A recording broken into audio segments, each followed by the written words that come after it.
Hello and welcome to The Wandering Clinician. I am JP de Oliveira Estevao, licensed professional clinical counselor.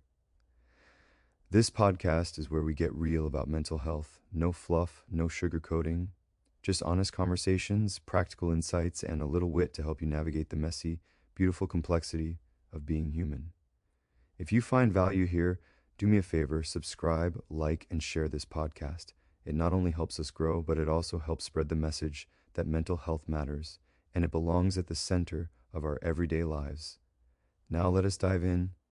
The mental health toll of having to explain yourself all the time. Let me guess, you are tired.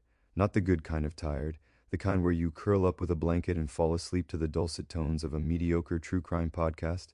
No, I mean soul tired, bone tired. The tiredness that comes not from running marathons, but from constantly having to explain why you exist the way you do. You wake up already translating yourself. You get dressed, not in what feels most like you, but in what feels most palatable. You rehearse how you will answer simple questions, such as where are you from, or what do you do, or why do you talk like that? As if your entire personality were a customer service frequently asked questions page.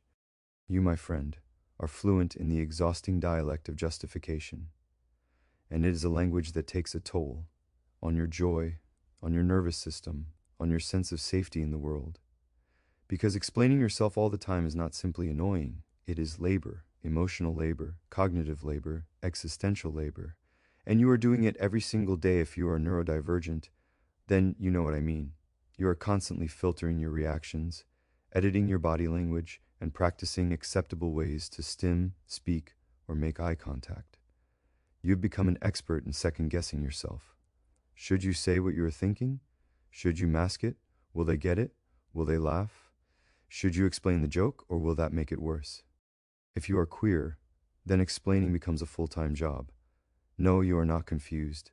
No, this is not a phase. Yes, that is your partner. No, you do not owe anyone your trauma origin story just because they want to understand. You cannot simply exist. You must narrate your existence. And not just once. Over and over again, like you are stuck in a Groundhog Day episode of Queer Eye where nobody learned anything the first time. If you are a person of color, then you are explaining history you did not create and assumptions you did not ask for. You are invited to educate, soothe, and explain why something is racist in a tone that will not make anyone uncomfortable, especially the person who said the thing. You are translating pain into politeness. You are managing someone else's fragility while suppressing your rage. And if you are all of the above, may the universe help you. You are explaining your culture, your pronouns, your tone of voice, your processing speed, your dietary restrictions, and why you flinched when someone touched you without asking, all before lunch. And what happens when you do not explain? You get labeled as cold, as aggressive, as difficult, as aloof, as disinterested, as dramatic. You become a problem to be solved rather than a person to be understood. This is the toll I am talking about, because every explanation chips away at your capacity. Every what I meant was, costs something. And over time, that cost adds up. It adds up to anxiety, to burnout, to a deep sense of alienation, even in rooms full of people who swear they support you. It adds up to a growing desire to say nothing, because saying something requires a script, a backup plan, a deep breath, and a fire extinguisher for the inevitable misunderstanding. You are not antisocial. You are just exhausted. You are not difficult. You are just done trying to make your truth easier for others to digest. You want to say, just trust me when I say this is how I feel. Just believe me when I tell you what I need. Just let me exist without annotating every sentence like a Wikipedia entry during finals week.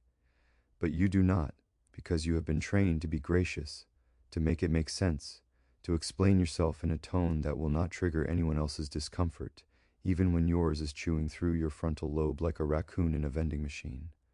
I am here to tell you that this is not sustainable. This is not your fault. This is the product of living in systems that center on normal as a moving target, one you are supposed to chase while juggling everyone else's expectations, like emotional bowling pins. Let me say something wild. You do not owe a constant explanation.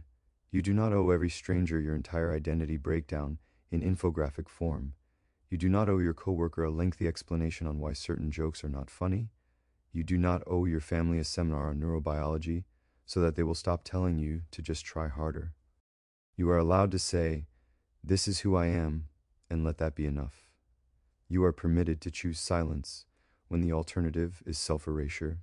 You are allowed to walk away from a conversation that feels like a performance evaluation with no paycheck and no snacks.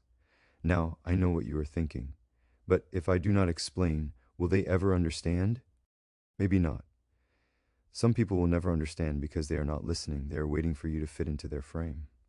But others might surprise you. Some people will get curious without being condescending. Some people will learn without requiring you to spoon feed them your insides. Some people will meet you halfway. And those people, keep them, cherish them.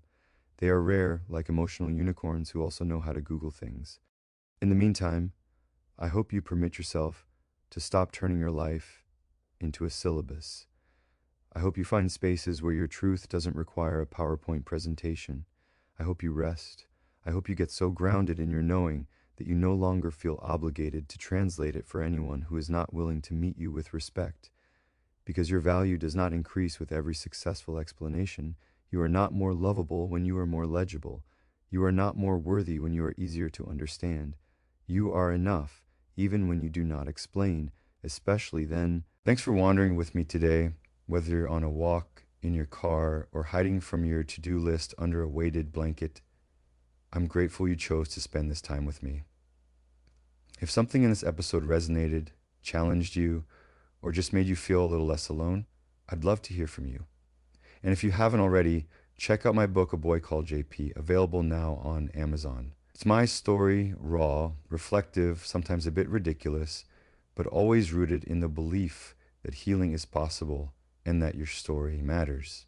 If you like today's episode, please rate, review, share it with a fellow wanderer, or whisper 5 stars to the sky. That works too. Until next time, take care of your mind, honor your heart, and keep wandering with intention.